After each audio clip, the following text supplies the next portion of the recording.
Hello everybody, this is Eric Valentine. This is not an official Making Records episode, but I thought this might be interesting to check out. I did an UnFairchild Shootout video because there's a whole new crop of folks making Fairchild copies or recreations or whatever you want to call them. And it's kind of interesting. There's a lot of information in there about, the Fairchild circuit and the different ways to recreate that circuit and the choices that you have and, how to approach that. And ultimately have some cool, like sound comparisons between the UnFairchild and one of the new ones that's out there. So you get to hear a Fairchild, stomping on some drums. It's kind of fun. Here it is. Check it out. UnFairchild Shootout 2023.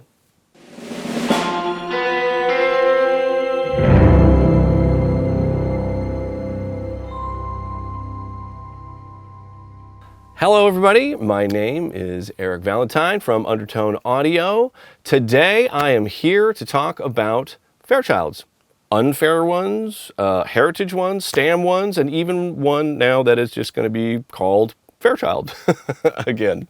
And so, there's a whole new crop of these things out there. They come with a variety of design approaches and price points, whatever. I thought it'd be fun to just see how they stack up against the UnFairchild. So there's, the Stam Child, which is, I think, the most affordable of the bunch. That thing's around $6K.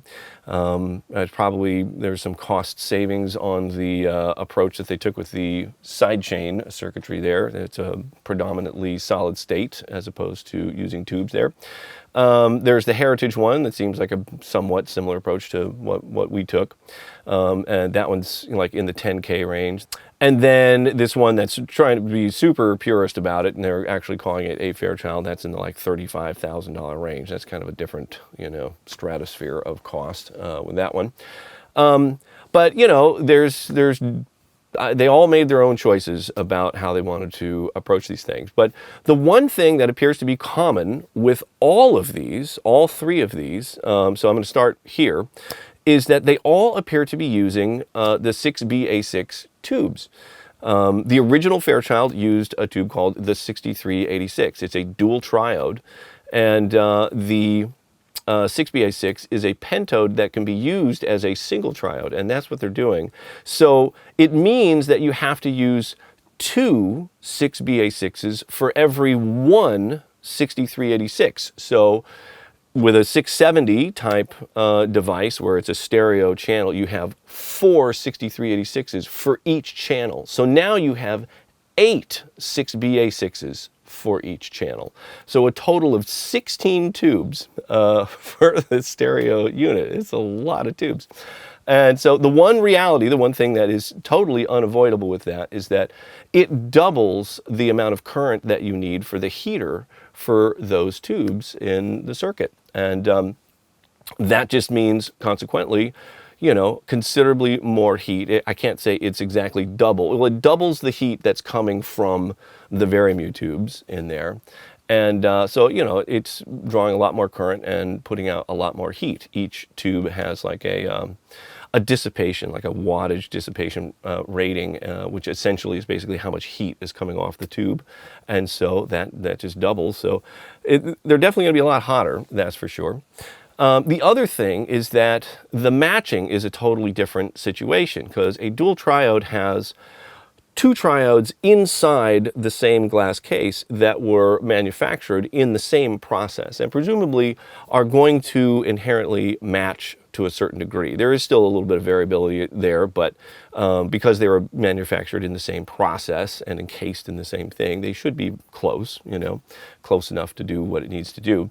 Whereas if you're using individual tubes that may have been manufactured at different times or could potentially be different brands or whatever, which I would not recommend, but so those two sides could potentially be very, very different and not match at all, and you have to match them manually. So for each channel, you have 4 times you have to match a pair of tubes that will work together, and then each of those pairings, will have to add up in a way that all works together. Because, on the original Fairchild with the 6386s, there is a consideration to make sure that the 4 tubes are in the channel all match each other to a certain degree. They don't want to be wildly different from each other, but, there can be small differences between them that average out a little bit.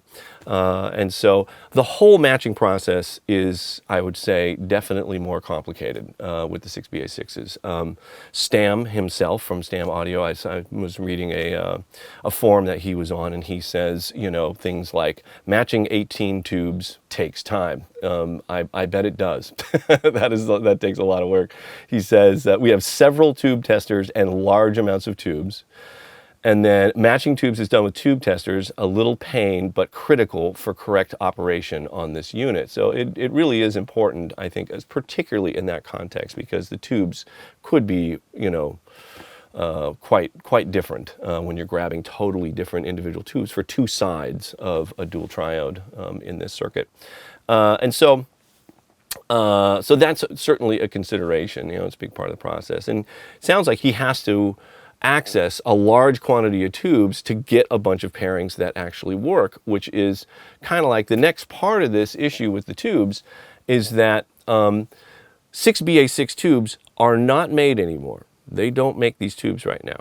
And so, this enters into the world of surplus tubes. And, it was a very common tube. I'm sure there are a lot out there. And I actually have experience with building a product with a surplus component in it. It was the first version of the UnFairchild. That version was using a 6BC8, which is also a very mu type tube. And I wanted to do that because those things were so readily available at the time. They were just everywhere, and they were super affordable. You could get them for maybe like $1 or $2 at the time. And I bought thousands of them. I had so many of those things. And very quickly into the process of building a bunch of these Mark I UnFairchilds and getting them out to people, it was very apparent that the tubes were a problem. Like, when you have a tube that was made in the 50s or 60s, we're talking about something that's been sitting around for 60, 70 years, if it hasn't been used at all, if it's actual new old stock. And that did seem to matter with the 6BC8s. The functionality of them did get, I would say, degraded over time, and it was very difficult to find ones that weren't noisy or were wildly out of spec or whatever. And so the attrition rate was quite high with the surplus tubes when it was 6BC8s. It could be very different with 6BA6s, might be a totally different thing, but there's I'm sure there's a certain aspect of that is applicable with the 6BA6 as well. And an attrition rate is basically for every 16 that you can use, how many did have to get thrown away in order to find those 16 usable ones. That is your attrition rate, So that's another consideration. And these products use a lot of them. There's 16 in each one. And I would say, being generous about the attrition rate, you're probably going to go through at least 20 to get 16 that are going to work in this unit, and it kind of makes the math easier. And so, you got to start really thinking about what's going to happen over time. There may be thousands of these tubes out there, and I did see in one article about the Heritage one, the Fairchild, that they're claiming they have tens of thousands of these tubes. That could mean 20,000, 90,000, maybe. Could be anywhere in there. Who knows? If you're going to buy one of those, you better hope it's on the high side, because these things are going to run out, and then you've got yourself a $10,000 doorstop. There's nothing else you can do with it. And so, if we're on the UnFairchild, we're in the 500s now of the ones that we're building. And, there's now 3 companies building Fairchild, copies or recreations using these 6BA6 tubes. And, let's say over the next 2 to 3 years, they sell, between all of these companies, 1,000 of these. That's 20,000 of these tubes, you know. It's a lot of tubes. If they, let's say they sell 2,000 over the next 4 or 5 years, that's 40,000 of these tubes that you got that you're going through. And I would say, particularly in the case of the $35,000 Fairchild, I would say it's not unreasonable to think that in 4 or 5 years, it may get very difficult to find good 6BA6 tubes, and you got yourself a $35,000 doorstop, you know? So it's just something to think about for anybody that's really considering going with one of these other ones. And, you know, like, everybody gets to make a Fairchild copy if they want to. I have no claim to it, whatever.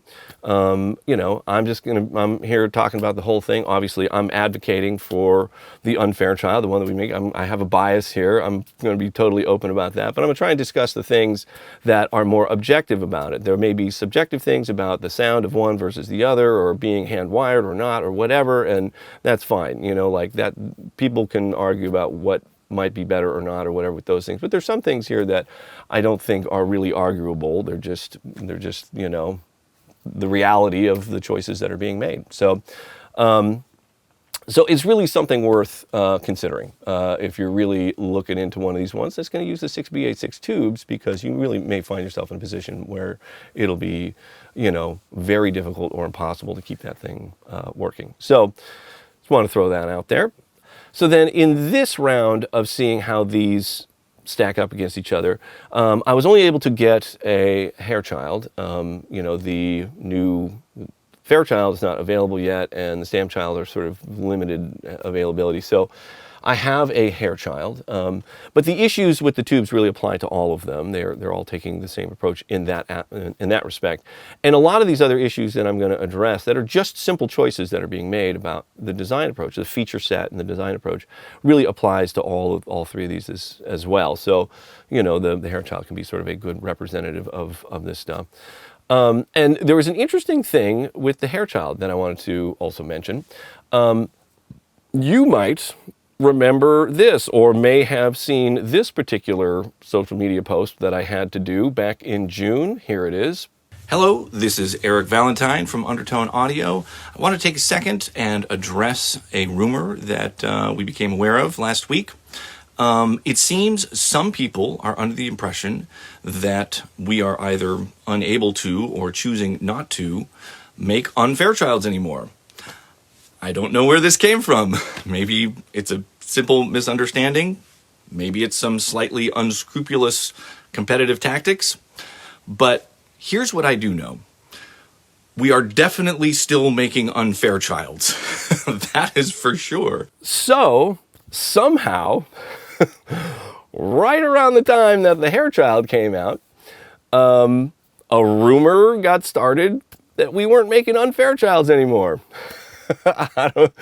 We certainly didn't tell anybody that. That was not what we were doing. And I don't know where it came from. I certainly can't, I have no proof, you know, one way or the other where it came from. The timing of it just caused like a raise of this eyebrow. Just a tiny, this eyebrow went boop, just like that when it happened. And so, I mean, you know, Peter Rodriguez, he seems like a super cool guy, you know, very, very smart. He's, I think, a very kindred spirit, you know, into music and recording, and was doing all those things, has a technical background, and started building stuff and wanted to start a company. He's doing great with it.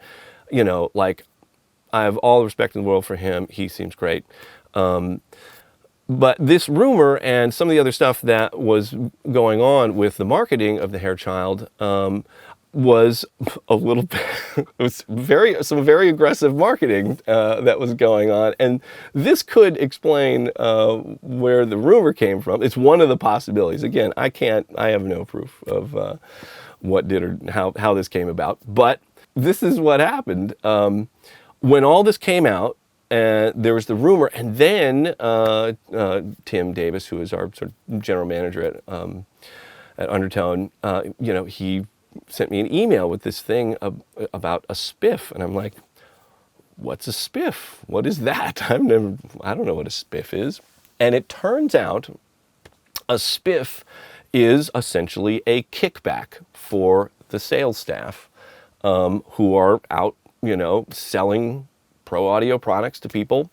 And so Fairchild, Heritage Audio, whether it was them or their distribution company, and let me pull this thing up here so you can. So here is a copy of the one sheet, the sort of advertisement that was sent out to all the dealers. That was part of their initial marketing campaign for the Fairchild when it came out. It's since ended, so you can all know that this is not going on anymore. But so what this is, what a spiff is they will pay $1,000 to the specific salesperson who closes the deal, makes the sale on one of their stereo Fairchilds, and I believe it was and $500 for the mono channel. And so it's pretty easy to predict how that's going to go, right? So there's a salesperson working for X, Y, or Z pro audio company, and they get this thing in their email box that says, hey, you want $1,000? Well, sell one of these and we'll give you $1,000 if you sell one of these. What do you think that salesperson is going to tell the next person that calls and is asking about buying one of these Fairchild recreations? What do you think they're going to say? They're going to say, you really want to get this Fairchild. It's the best out there. Promise you. It's really just incredible. Whatever. Forget about any of the other stuff. And so I think it is also possible that maybe the sales staff themselves, were speculating and just saying things like, I heard Undertone's not even making the UnFairchild anymore, so you better get this one. I mean, they're incentivized to do that when things like this happen. And that's really my issue with it, is that apparently it's totally within bounds. There's nothing illegal or against the rules or totally fits into the world of retail, whatever. But it incentivizes dishonesty in such an aggressive way that I don't think it's good. It's certainly not good for the people who are consuming this stuff, because you will never get a straight answer out of a salesperson with this kind of stuff going on. So just want to let you know that's going on out there. I don't know who's responsible for it, whether it was Heritage or Rad Global Distribution or whatever, but they did it for a period of time. It is definitely not something we will ever do with our company. I just, even if it did give us an advantage on selling something, it's just not. I think it's such a slippery slope and invites, so much dishonesty that not something I want to mess with. So there you go. There's that. Okay, so enough about all of that. Let's get back to sort of the design approach on these things. So I think this applies to all three of these new ones, because they're all, in general, they are sticking closer to just the feature set that was on the original Fairchild. And, I suppose there's a reasonable justification for that. It never really made sense to me. There was definitely a reason that I have never owned an original Fairchild. I certainly had opportunities to buy them along the way back in the, early 2000s and stuff. I was making lots of records and certainly had the resources to do it. They were more affordable then as well. And it just never quite made sense to me. Because to spend that much on one compressor that has such limited flexibility just never made sense to me. I just couldn't justify it. And there was so much variance in the performance of the different ones as well. And I could never, I just wasn't experienced enough with them to really know why. And I've probably used, almost a dozen different real Fairchilds over the years, whether, at the different studios I was in. There's ones at Royal Tone and Capitol Studios, and more recently at RCA Studios, and I've been using original ones for a long time. They all sound different. Not a single one of them sounded the same. You know, they all fall into a general category of very tubey sounding, very mute compression, but they all kind of had different personalities. And there was ones that were like, I wouldn't even put that on my hi-hat mic, let alone the lead vocal. Like, that is just a bad sounding compressor, you know? It was just not healthy anymore. The tubes were probably bad, or it got calibrated wrong, or who knows what was going on with it. It was just in, you know, not in good health, and it's not usable at that point. And to spend, you know, $25,000, which is probably what they were going for around that time, on something and just have it, you know, not be particularly usable, didn't make sense. And there were so many things about it that just like, just missing features. They didn't know. You know, I think the original ones were, the initial design was in the late 50s, maybe early 60s, somewhere around there. And we have learned a lot about what features and controls we need in a compressor since that time, and they just didn't know how people were going to be using them now. And so they're just missing really basic fundamental functionality and feature sets, you know, on the original Fairchild, that also just made it like, I don't, you know, this isn't worth it. So that was my thinking about it. And so that's why, you know, the UnFairchild has a whole bunch of additional features. And I was very, very careful to make sure that any of the added functionality did not change in any way the integrity of that audio path, which is really what is extraordinary about a Fairchild. It is so simple in its design and concept. It's just a passive attenuator, a transformer, 4 very mute tubes in parallel, and an output transformer. That's the entire audio path. It's really incredible. And so we didn't change that at all. And all the features that we added can be added without altering any of that. And so it never made sense to me, like, why you wouldn't do that, you know? I mean, I guess if you just want to be a purist about it, that's cool, but like, then you got a thing that doesn't have a bunch of really important fundamental things, you know, features to it. So this is the list of all the things that I can't imagine why you'd leave these out. But all of these new ones seem to have made that choice. So there is, you know, so all of these are just sticking to the original 6 presets. So you have no individual control or adjustability of the attack and release time. And it's so easy to do, you know, like the attack and release times are just established by capacitors and resistors in various combinations. And so you can just add a section where you can just, you know, set it yourself. It doesn't change the original presets. It doesn't change the audio path. You know, it's all in the side chain. Doesn't affect anything. It's just an additional way to set the attack and release instead of just having these 6 presets. So I don't know why you wouldn't do that. And it is hugely limiting on this thing. You're really stuck with these presets, all of which have a relatively fast attack time, which is great for certain things, but if you want to get away from that, you cannot on an original Fairchild or any of these other copies of it. So then there is no fine level adjust to be able to match the left and right sides on a stereo unit on any of these that I've seen. There was not on the original Fairchild. The original Fairchild had detented steps for the gain control. It goes, you know, from all the way clockwise, it's 0 padding all the way to -20 padding. And in 1 dB steps, and then the threshold controls, I believe, were constantly variable. Those were not a step control. We made the decision to make that stepped as well, so it would be more recallable. But so this drove me crazy with Fairchilds. You know, original ones like, oh, cool, there's a 670 here. Let's put it on the mix. That'll be amazing. And I put it on the mix, and then my levels are just a little off.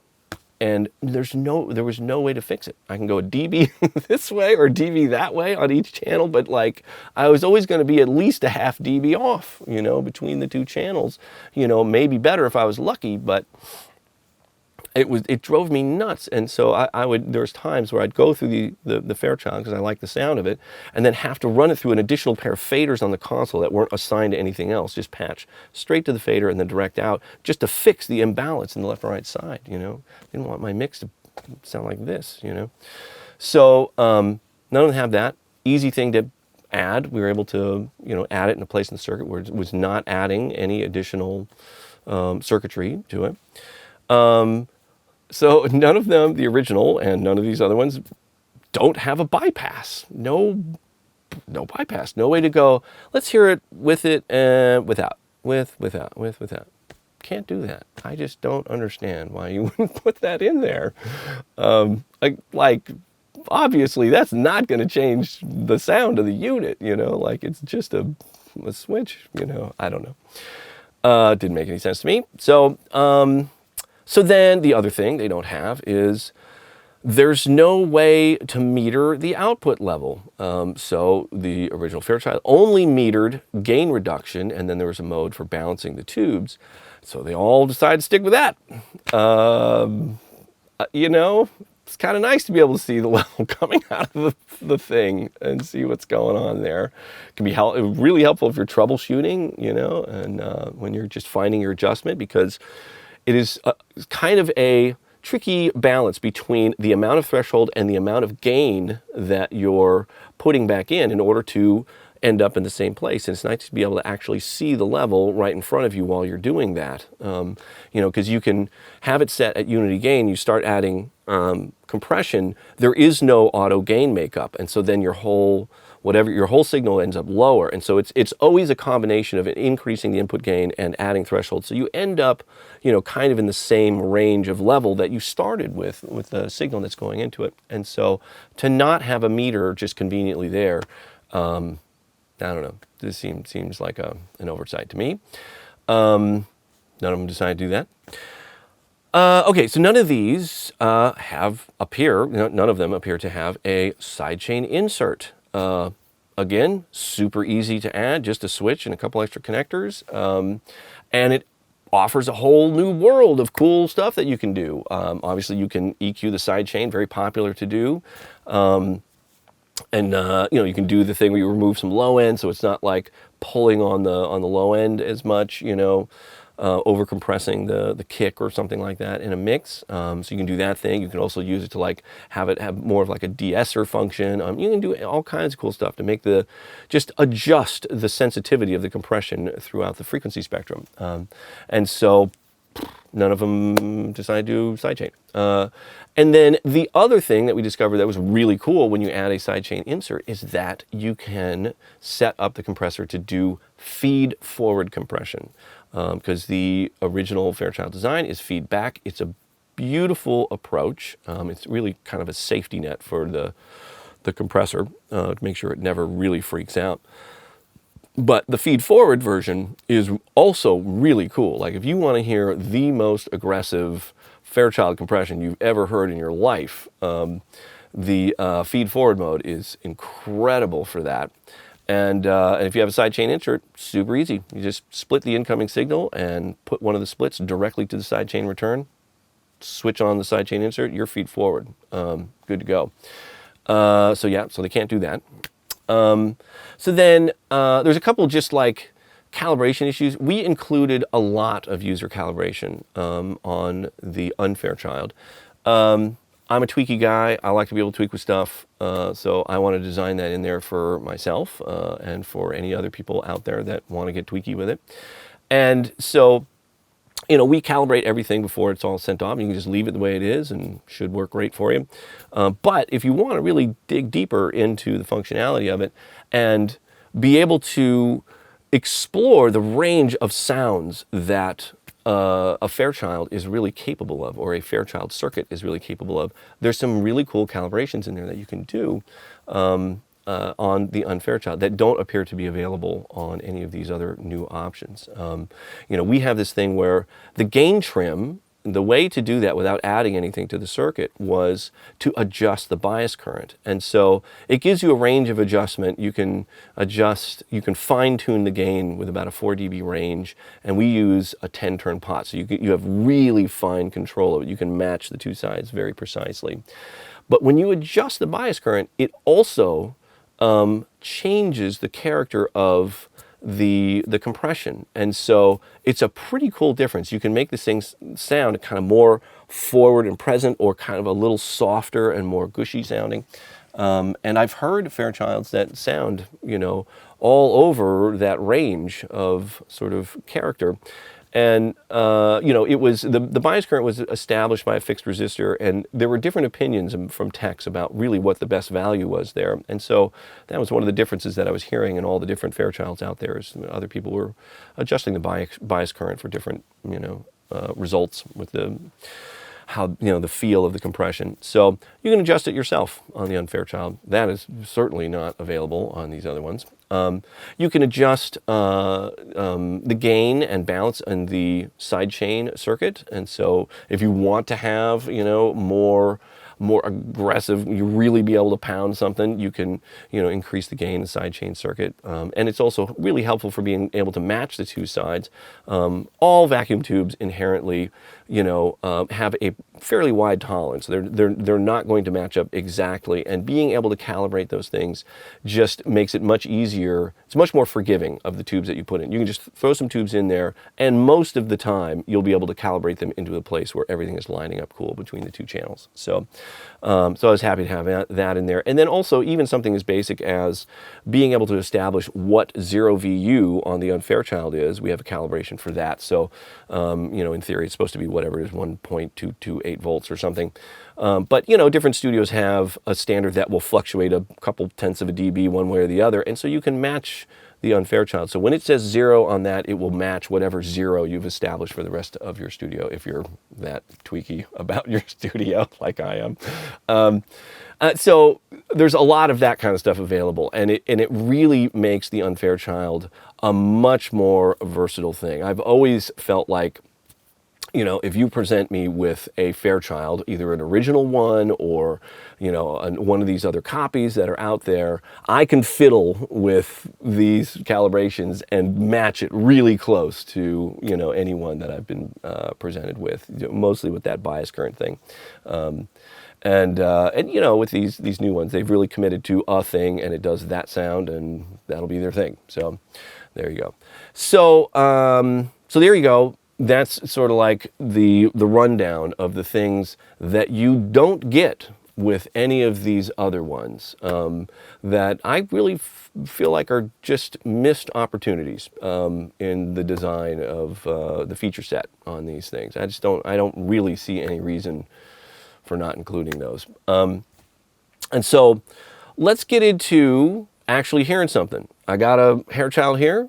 We can compare them and see what we got. I'm just going to do one quick audio compression comparison with drums. It seems to be a good way to really get a sense. It's very broadband. There's lots of lows and highs, and there's transients, and you can really hear what a compressor's doing with drums. So we'll do a quick comparison with that. As we get into this, let's see. Let me switch modes here.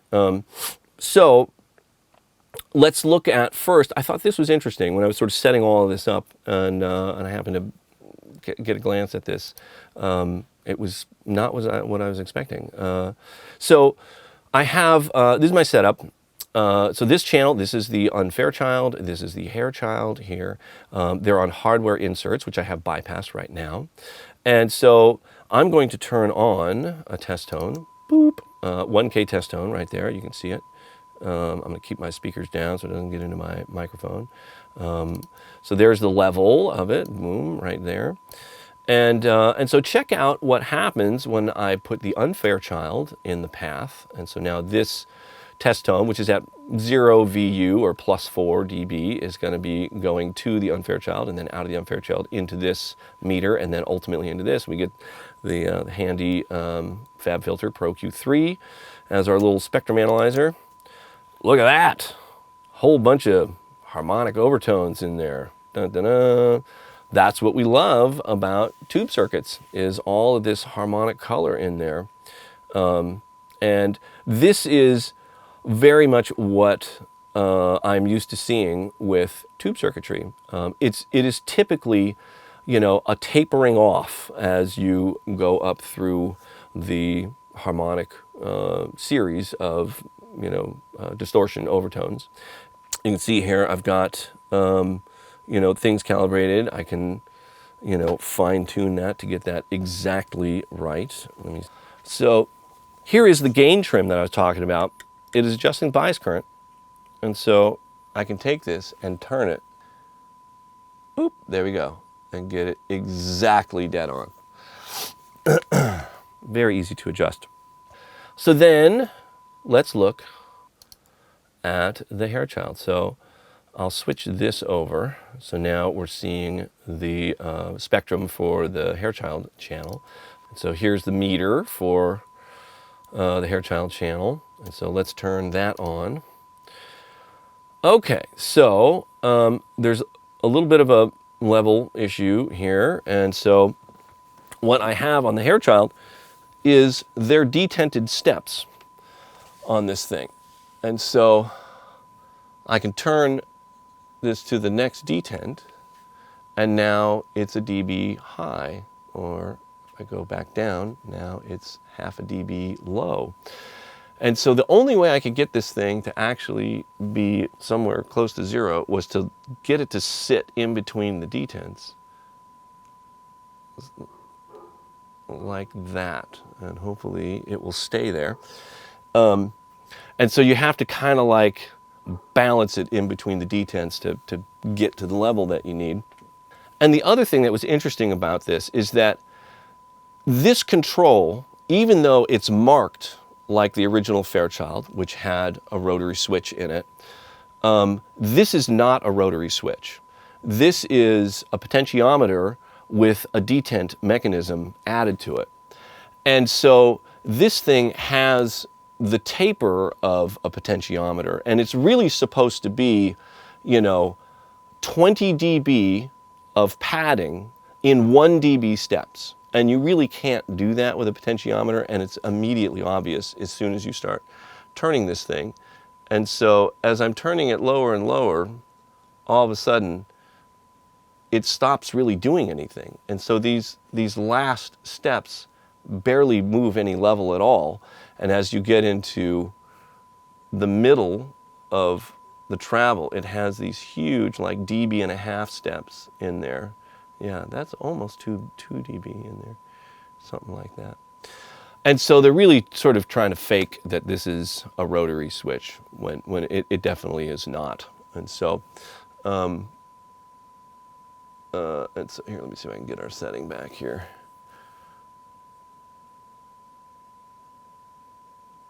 Okay, there we go. It's one of the ways that you could certainly save some money, in the manufacturing of it. But I think it is a little bit dishonest to put that scale on there, trying to indicate that this is a 20 dB pad in 1 dB steps, when it's definitely not doing anything remotely close to that. You can't with a potentiometer. It's impossible.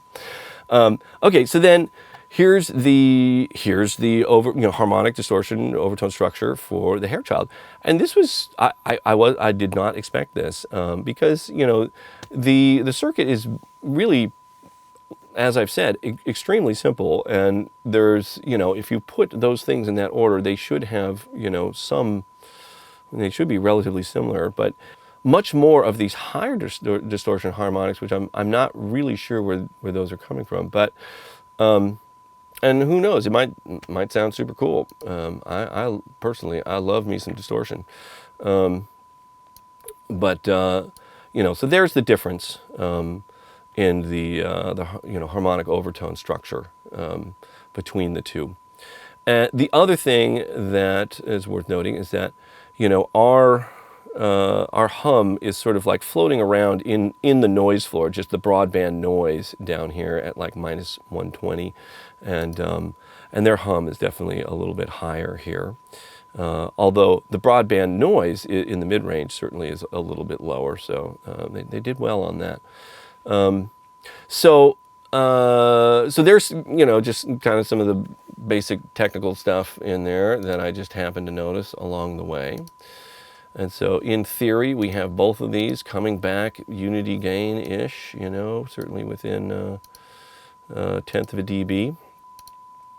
Okay, so let's hit play and see what happens here. Okay, so there's my little drum loop. That will just be playing. So we can hear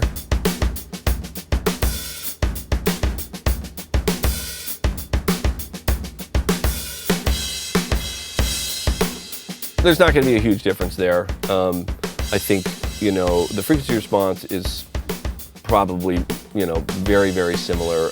All Fairchild circuits have a little bit of the rolling off of the extended highs and lows. They're a little bit more sort of mid-focused. There's maybe a tiny bit of softness in the Fairchild that I hear, which might be due to the additional harmonic distortion. But really, I don't know, you know, they really sound pretty much the same. So let's get into some compression. I'm gonna put up a setting that it took me some time to like try and really get these things to match up, because they're not using a rotary switch. You know, the gain structure of the side chains are slightly different. You know, there are differences with these, and so I can't just set these with all the same knob positions and expect them to do the same thing. And so I have to find knob positions that get the same sonic result. So I'm gonna try and put that together, and then we can A/B the compression, see what we think. Okay, so I think I got my settings back here. I took notes on that. I'm trying to get them back. It may sound like they're back where they were. So let's check this out. This is I would call this pretty heavy compression on the drums. I think as you are like stomping harder with compressors, you start to hear more of the differences in the personality of them. So I thought this might be more informative than doing a relatively subtle compression on the drums. So so let's check it out. Here is the UnFairchild.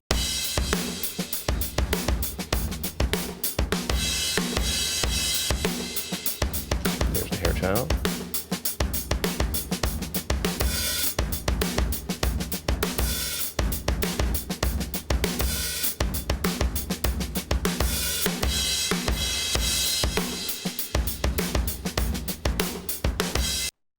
So, I mean, they sound quite similar. There's some subtle differences in the character. There's sort of like a bloom in the release of the kick drum that I hear in the UnFairchild. Seems a little different than the Fairchild.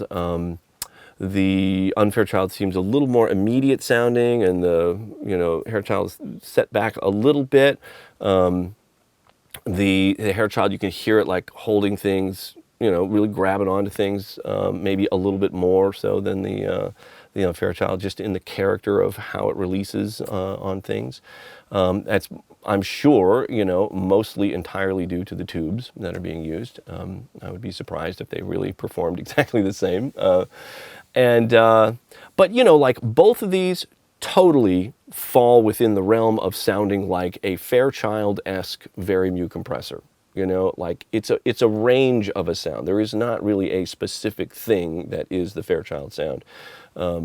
This is sort of the next part of it, and really what I think where the important difference is in the design approach. It's all of the features that are in the UnFairchild that are not in any of these other options out there.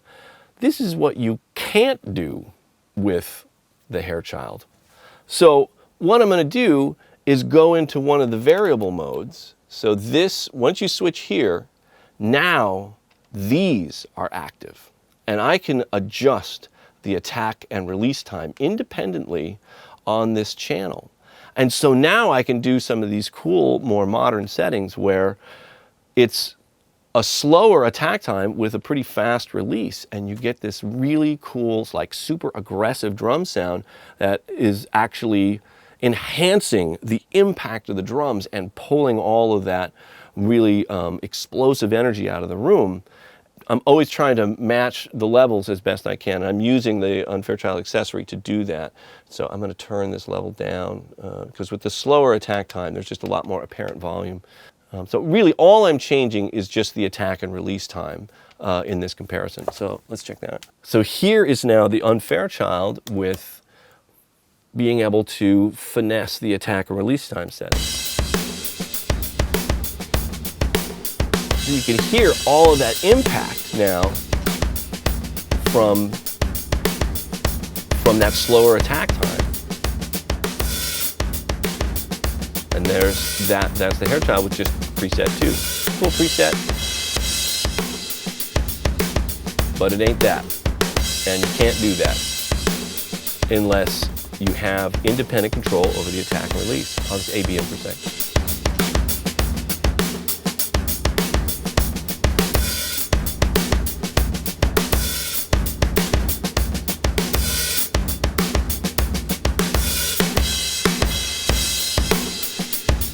And you know, these slower attack time, quicker release type settings, I really got attracted to that with the distressor. That was really where I fell in love with that kind of a sound. When I was working on more aggressive music, it was the only way I could get the drums to just like fight their way through a wall of distorted guitar, you know. And when the dynamics of the drums are getting flattened out like that, with preset 2, there's no way they're going to be able to, fight their way through a mix. So it's just really cool to be able to access that type of sound with a very new, tube circuit, it just wasn't really available before. So there's that. So then the other thing that I'd mentioned before that none of these other ones can do is the feed forward compression. And so let me set it up for that, and we can hear that difference as well, because that takes it even further in this direction of having this more sort of modern, really aggressive style, hard-hitting compression with this amazing, classic, very musical sounding circuit. So check this out. For this, I'm going to turn on the sidechain insert, and I'm making use of the Fairchild accessory again right now. This is the way it's hooked up. But I'm going to set it as if I'm just using a splitter cable to just do feed forward. So it's going to be set in the fully feed forward setting. With the UnFairchild accessory, you can actually blend between feedback and feed forward compression. But for this demonstration, I want to just be fully feed forward. So we'll do that. I'm going to leave off any of the high pass stuff. It'll be fully wet, so we'll hear all the compressed signal, all those types of things. This is what you can do this without the UnFairchild accessory. This part, this will do it all by itself. Check this out. This is a whole other universe of very mute compression. So it's just like another level of just like really cool, hard-hitting compression on there. So here is the UnFairchild.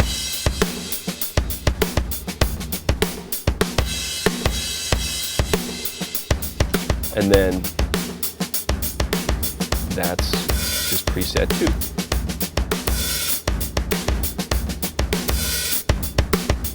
And there it is, that feed forward compression. And the feed forward thing, I always kind of likened it to making this very mute circuit sound more like a VCA-based compressor, like a DBX 160 or one of the SSL compressors. Those are all VCA-style compressors. And it has that kind of like super aggressive, quality to it. But again, you're doing it with this amazing, classic tube circuit instead of doing it with a bunch of solid-state VCA stuff. So it's just a very cool version of that kind of sound. Okay, so then the other thing that we can do is I can show you the less, if you change the bias current on this thing. So let me get that set up. I've changed the setting on the UnFairchild. So this is like the really, really low bias current setting that you can do. And it's really interesting what it does with the compression. It just has more of this kind of softness to it. There's more harmonic distortion when it is compressing. And it just has a sort of thicker, softer sound to it. And if you go back and listen to the first thing I played, was sort of like a higher bias current setting. The UnFairchild had a greater sense of immediacy. It sounded like more kind of close up to it. Now check out what happens now. Now it's kind of reversed. And the UnFairchild feels kind of like softer and gushier compared to the Hairchild. So here's the UnFairchild.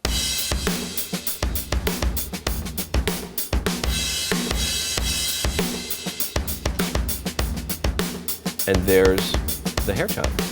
And so now the Hairchild actually has a more like aggressive sort of initial attack to it.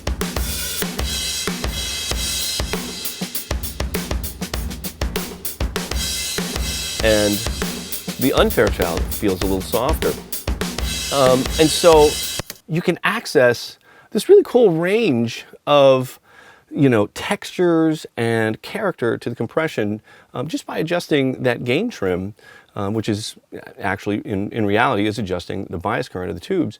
And it's easy to do, and you can adjust it for a particular sound and still have it be unity. You can make it so you just set the input gain higher and the gain trim lower, and then you'll have that sort of softer sound, but it's still unity gain. Or inversely, if you set the input gain lower and the gain trim higher, then you'll have that more immediate, really clearer sound, out of the device. So, there's a bunch of really cool options there, and you still maintain the unity gain. Everything can be matched up perfectly, and you just calibrate it for the sound that you want.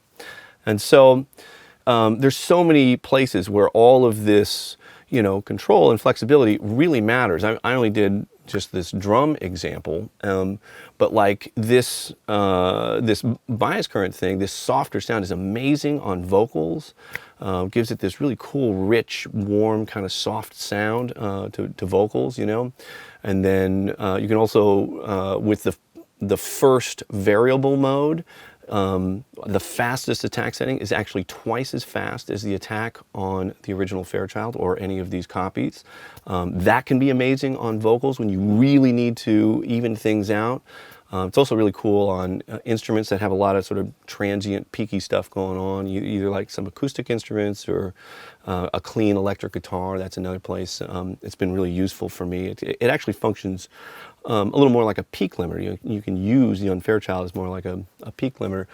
And it just goes on and on. I mean, I could do examples all day on all kinds of instruments or voices or on the mix bus or whatever, where these added features really matter. It's not just like maybe a cool thing to play around with. Like, they make a huge difference. I mean, just being able to control a variable adjustable release time on your mix. I mean, I'm sure everybody has recognized that, like, being able to time the release so it is matched best to the tempo of the song makes a huge difference. It makes the compression so much more musical, and you're not just like laying this compression on top of your mix.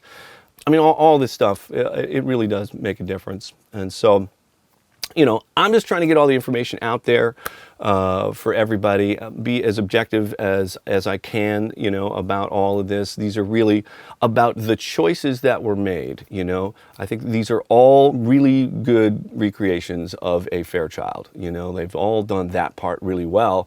And it's really a question of the choices, and like the biggest one being the tubes. That is a big question. That is a big choice to make in this process. And I think it's fair to say that all these folks that have chose to use a surplus tube for their brand new product that they're selling out there, they are not going to be the ones that are going to raise their hand and say, hey, we made this cool copy of a Fairchild, but the tubes are going to run out at some point. They're not going to do that. They don't really, they're not incentivized to do that. So, but it's a reality that's inescapable, and I think it should be said and it should be considered. And anybody that is really considering, one of these other options, which, fair enough. If after hearing all this, if you want to go down that road, go for it. But I really recommend do the research about these tubes and make sure that you're going to be able to get them for a time frame that makes sense for you.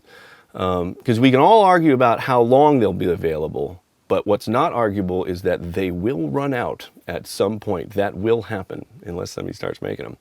And so it's a really important thing to investigate before investing $6,000, $10,000, $35,000 in a compressor that you may not be able to get tubes for in 5-6 years or something like that. Who knows? I don't know exactly what it is. Even if it was 10 years, it's like, if I spend $35,000 on a compressor, I want that thing to work for the rest of my life, at least. I want my kids to inherit it. but it might make sense for somebody, and that's all good. I want everybody to make the choice that makes sense for them. So there you go. Fairchild Shootout 2023. I hope this is helpful in your journey of deciding what will be best for you, and I totally support whenever anybody wants to choose for themselves. That's great. And so, happy Fairchilding out there. Thank you for watching. Watch out for spiffs. And anybody want to buy a hair child? I think it's only been used for about an hour. All right. I'll talk to you later. Bye.